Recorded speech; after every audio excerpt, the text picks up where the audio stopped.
Good tidings, ladies and gentlemen of the Lodge, and welcome back. They called me crazy, but here we have the producer of FF7 Rebirth, Yoshinori Kitase, essentially confirming something we've discussed on this channel for quite a long time.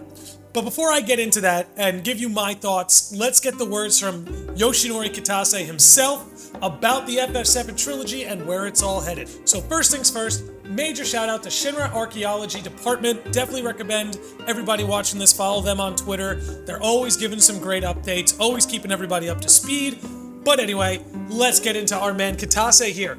FF7 Rebirth producer Yoshinori Kitase says that we are finally going to link up with Advent Children. The overall storyline, the developments, will not go wildly out in a way that will not add up to Advent Children in the end, which Kitase says will still be part of canon. Now there are some major implications to that statement, but we do have a little bit more that we could get into, so let's go over this first and then I'll give you guys my thoughts. Anyone who played Remake knows that those differences might not be so slight though.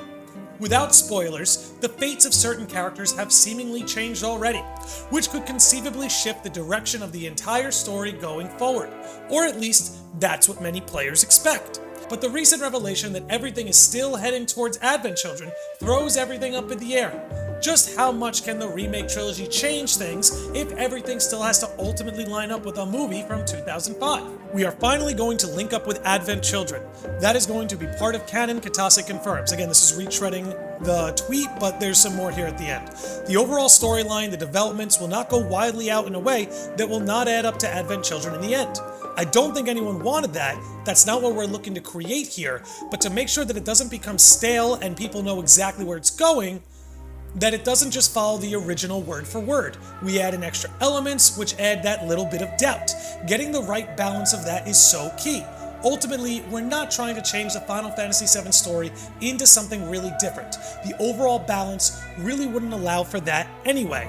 So again, many of us have suspected that the FF7 Trilogy, the destination at the end is going to be the same, but the road we take to get there is going to look different than the original. And we see that already with Remake.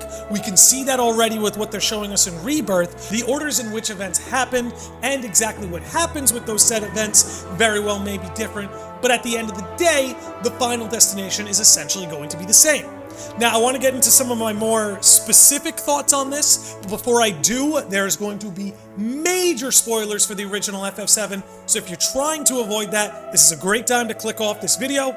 3, 2, 1, here we go. So, guys, if we're headed towards Advent Children, even with things, elements, sequences changing, that essentially means that by the end of this trilogy, both Aerith and Zack will be dead. Because those of you who are familiar with Final Fantasy VII Advent Children, you know that if Aerith is dead, we can't have that movie. The movie very much is about Cloud's guilt of letting Aerith die, and it's about him working through it and learning to move on from it. So, if Aerith doesn't die within this trilogy, Advent Children essentially becomes impossible.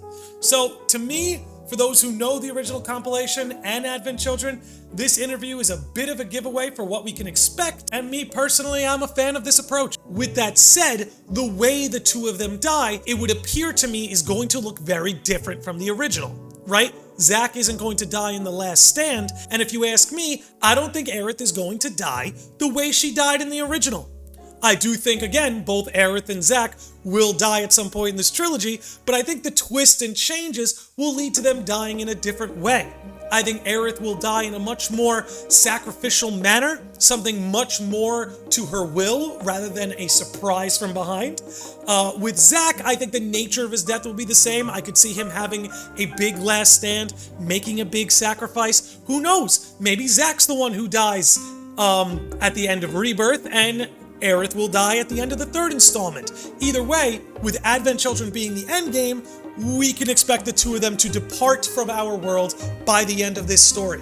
But going back to the Advent Children of it all, this is something else that I have suspected too. Now, I don't think the third installment is going to, at least in the base game, work its way all the way up to Advent Children. What I think is actually going to happen is the third game will take us essentially to the end of the original, and then this is just my prediction, it's been my prediction for a long time, I think the DLC for the third game will be a fully playable Advent Children.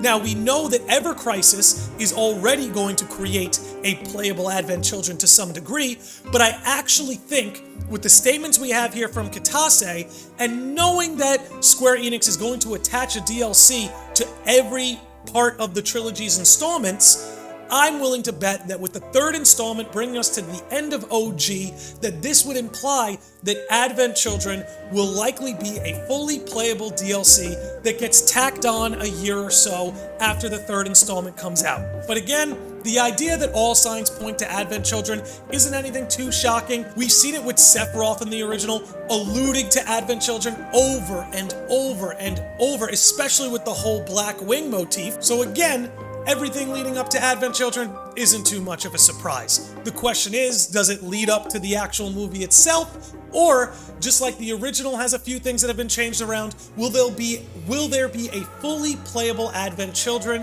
at the end of the trilogy that, like the original, moves a few things around with a couple differences, twists, and turns along the way? So again, I think the real key right here is something that he said, is something that Kitase said right here. Getting the right balance of that is so key. Ultimately, we're not trying to change the Final Fantasy VII story into something really different. And honestly, I've always had faith that that was their plan from the beginning. If you look at the way Remake went, yes, Remake had some different things here and there, but the final destination was the same. We ended up on the end of the highway, just like in the original. Difference is, Sephiroth was there to taunt us before the rest of the story commenced. More than taunt us, you know, he guided us into the singularity to kill fate, but you guys get my point. But anyway, it looks like when it's all said and done, FF7 is for the most part going to leave us in the same place the original compilation left us in, but at the end of the day, we have to consider that a major part of the original, a major part, in more ways than one, was the element of surprise. And if you remove that element of surprise, suddenly a lot of the events of FF7, they lose their potency. I think the way the FF7 team here is reintroducing the element of surprise while still assuring us that the final destination will mostly be the same, I think it's a perfect way to approach this trilogy. I cannot wait for Rebirth. It's right around the corner. But hey, enough of my yapping, ladies and gentlemen. Time for you to tell me what you think of all this. Do you agree with my take? Do you think I'm missing something? Please drop it in the comments and let me know. But until then, you ladies and gentlemen, be good out there. Be good to yourselves and each other, and I will see all of you beautiful sickos and normies next time.